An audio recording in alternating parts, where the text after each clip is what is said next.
Welcome to cinema vision TV. இயக்குனர் சங்கர் அவர்கள் இயக்கத்துல ராம் சரண் ஹீரோவா நடிச்சு இந்த பொங்கலுக்கு ரிலீஸ் ஆகின படம் தான் பாத்தீங்கன்னா கேம் சேஞ்சருங்க. இந்த படத்துக்கு ரசிகர்கள் மத்தியில ஒரு மிகுந்த ஒரு எதிர்பார்ப்புல ரிலீஸ் ஆச்சுன்னே சொல்லலாங்க. சங்கரோட கம்பேக் படமா இது அமையுமான்றது பல பேரோட எதிர்பார்ப்பா இருந்துச்சுங்க. ஆனா பாத்தீங்கன்னா படம் ரிலீஸ் ஆனதுக்கு அப்புறம் மிக்சட் ரிவ்யூ தாங்க இந்த படத்துக்கு வந்துச்சு. படம் நல்லா இருக்கு, ஆனா விண்டேஜ் சங்கர் பிலிம் ஸ்டைல்ல இந்த படம் இல்ல.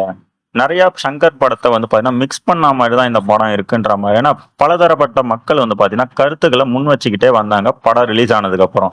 ஆஃப்டர் ரிலீஸ் பாத்தீங்கன்னா சங்கர் சார் அவங்க ஒரு இன்டர்வியூல கலந்துகிட்டப்ப அந்த இன்டர்வியூல அவர்கிட்ட என்ன கேள்வி கேட்கப்படுதுன்னா, இன்னைக்கு பாத்தீங்கன்னா மக்கள்லாம் யூடியூப் ரிவ்யூஸ் இதெல்லாம் பார்த்துட்டு தான் படம் பார்க்க போறாங்க.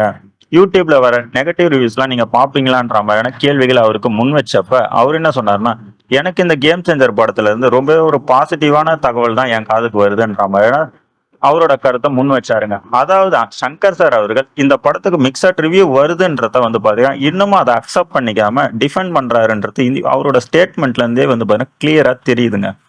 சங்கர் சார் ஏன் இந்த ஒரு நிலைப்பாட்டை எடுத்தாருன்றது நமக்கு புரியலங்க. படத்துக்கு மிக்சட் ரிவ்யூ இருக்குன்றது நார்மலாவே எல்லாருக்குமே தெரிஞ்சு போச்சு. ஆனா சங்கர் சார் அதை இன்னும் ரியலைஸ் பண்ணாம இருக்கிறது தான் ஒன்றும் புரிய மாட்டேதுங்க. சங்கர் சார் அவர்கள் கிரிட்டிசிசம அக்செப்ட் பண்ணாம இந்த மாதிரி பாத்தீங்கன்னா பாசிட்டிவ் வேவ்ல போறது கரெக்ட்னு நினைக்கிறீங்களான்றத கமெண்ட்ல சொல்லுங்க. இந்த வீடியோ பிடிச்சிருந்தா லைக் பண்ணுங்க. இதே மாதிரி இன்ட்ரெஸ்டிங்கான சினிமா நியூஸ் அப்டேட் தெரிஞ்சுக்கணும்னா நம்ம சேனலை சப்ஸ்கிரைப் பண்ணிட்டு கூடவே இருக்கிற பெல் சிம்லை கிளிக் பண்ணிட்டீங்கன்னா நம்ம போற ஒரு உங்களுக்கு நோட்டிபிகேஷன் வரும்.